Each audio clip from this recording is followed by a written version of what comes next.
Hi guys, welcome back to my channel. I'm your host and career coach Sam. Today I want to talk about how I used one tactic to help candidates get almost 70% increase in salary for a new job. Specifically, how his annual salary went up from 550,000 Hong Kong dollar, which is around 70k in US dollar, all the way to an annual salary of 900,000 Hong Kong dollars, which is around 115k in US dollar. Now, a lot of you guys are thinking, with the recent Great Resignation happening around the world, and now that COVID is over for many countries, many companies are desperate to hire people back in their company. But of course, not every company is willing to pay. And unfortunately, if you stay in the same company for a very long time, it's not always the case that the company increases your salary linearly as you accumulate all those years of experience. And in this particular case, the candidate I helped started off from a low salary of around 35,000 Hong Kong dollar per month. He spent 6 years with the company and ended with a salary of 45,000 Hong Kong dollar per month, which is around 25% increase. But as of the time he asked for my help, he has accumulated 10 years of experience in his profession. And what he does is FP&A, and that stands for Financial Planning and Analysis. Basically, what this profession does is dig into a company's financial statements, understand where the company is doing well, so the company might consider investing more resources onto that area. Or the company is spending a lot of money but it's not generating a lot of returns. All in all, to look for ways to improve the company's performance and profit overall. If we look at the average salary of an FP&A candidate with 10 years of experience, it is between 70 to 100,000 Hong Kong dollar per month, which is around 70% higher than what he's getting now. His main problem wasn't actually to find a job, but how can he justify an increase of 70% in salary? So I want to share this strategy with you because in my view, all good capable people like you should be paid fairly for your skills, knowledge and experience. You just have to know how to sell yourself correctly.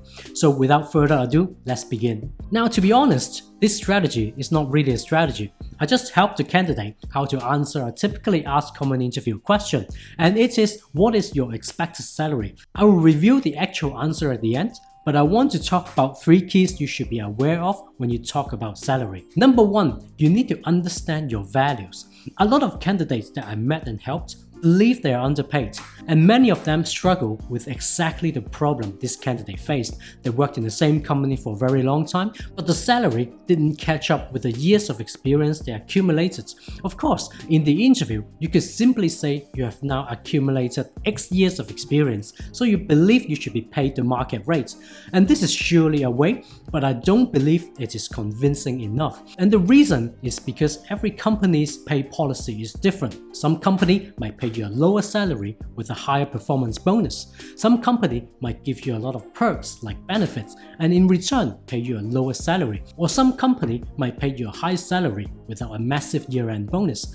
So every company is different. And if you go into an interview and say, because the market pays this, so you should pay me this, as the employer, I can simply respond by saying, I'm sorry, this is not how we set our pay policy. Then you may already have lost all your bargaining power. So instead of justifying your salary solely based on the market rates, you should justify your salary by being able to say what impacts you can bring into a company in the context of their business goal. Now, in the case of my candidate, we used a simple tactic, the profit margin. Basically, I asked him this question, and it's that, what was the biggest achievement you were most proud of when you worked for this company? And his answer was he helped the company conduct a variety of process streamlining, and as a result, he helped the company save an upward of $2 million every year. Now, this sounds like a good achievement to talk about, right?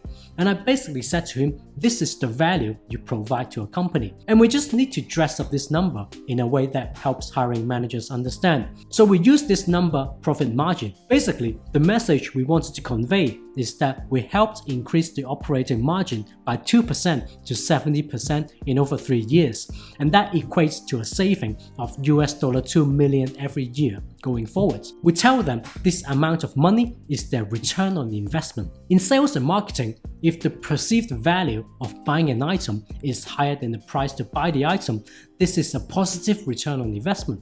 And that's why people invest in stocks and in properties, because they expect to get more in return for the investment. And I feel that the same concept should apply in corporate hiring. Instead of seeing yourself as an expense, a liability, help your future employer understand hiring you is an investment, and they will receive a positive return on this investment over the years.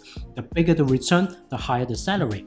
So your salary is not how many years of experience you have, but the value you bring into a company.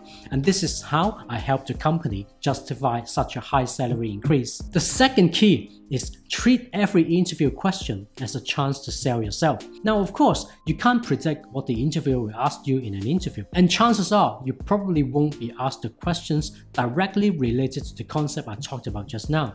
So you must understand this concept. And it is that in an interview, even if the interviewer didn't ask you certain things, it doesn't mean they don't want to know. It's just that at that moment in time, they don't know how to ask those questions, so you will say what they want. So in order for you to perform better in an interview, you must understand the question behind every question they ask. See every one of them as an opportunity to sell yourself and convey the message they need to hear, those that will help them make hiring decisions. And in the case of my candidate, he simply use this question, what is your expected salary? Which is one of the most commonly asked interview questions anyway. So he's able to grab the chance to talk about why he's worth 70% more than what he's getting now. The third key is have the confidence to say it. Now, I understand salary is a sensitive topic to talk about during the recruitment process. What you want to do is to avoid the dilemma that if you say a salary that is too high, the employer might think that you're a money grabber. And if what you ask for is out of their budget, they simply don't proceed with your application and you lose the opportunity. On the other hand, you don't want to say a salary expectation that's too low. Then either the employer thinks there must be something wrong with you, so you appear to be too good to be true, or they take advantage of you. You get the job, but you constantly have a feeling that you're underpaid. So 6 months on, 1 year on, you're out looking for a job again. Either way, it is not good for both of you. So don't be shy, don't be too humble, don't undersell yourself.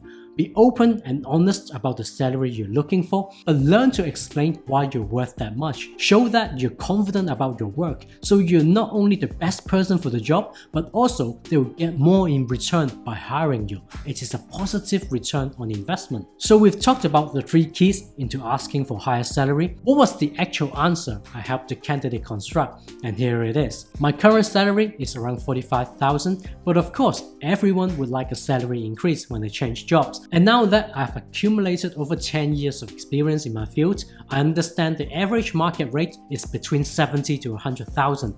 So my expected salary is 75,000. I understand this is a significant increase from my current salary, and I'm happy to discuss with you or HR for the final salary. I understand as a senior FP&A manager, my goal is not just to look at the financial statements and analyze how healthy our company is, but to help the company find areas where we could optimize the capital usage of the company. While it is impossible to achieve big operating efficiency in one go, but every small change will accumulate and add up in the long run to increase the overall profitability of the company, which is exactly what every company wants to achieve in the long run. And I believe I'm able to help the company achieve this goal because having spent 6 years in my current company, I successfully helped the company increase its operating margin by 2% over the course of 3 years. And that equates to saving of over $2 million every year going forward. I looked at your company's financial statement for last year and understand your operating margin is around 15%, which is similar to what the industry average is. So I believe increasing the operating margin by around 2% over the course of a few years is very doable, and the company will be able to enjoy more than 2 million savings every year going forward. I've done this before and I'm confident I can do it again. I also stayed in my last company for a long time, which means I'm a committed person. so you don't have to worry about replacing me again in 1 or 2 years, and you can comfortably invest in me and believe there will be a positive return on investment. This is how you should sell yourself, and this is the answer that helped my candidate justify an increase of 70% from his current salary. What do you think about the answer? I know this candidate in question is in Hong Kong, but I have helped similar candidates use this exact technique to land job offers in France and in the UK, because I believe when you know how to sell yourself, the technique can be applied in interviews in any country or in any language. So I hope this video has helped you. If you liked the video, please give it a like and subscribe, and I will see you in the next one. Thanks, bye.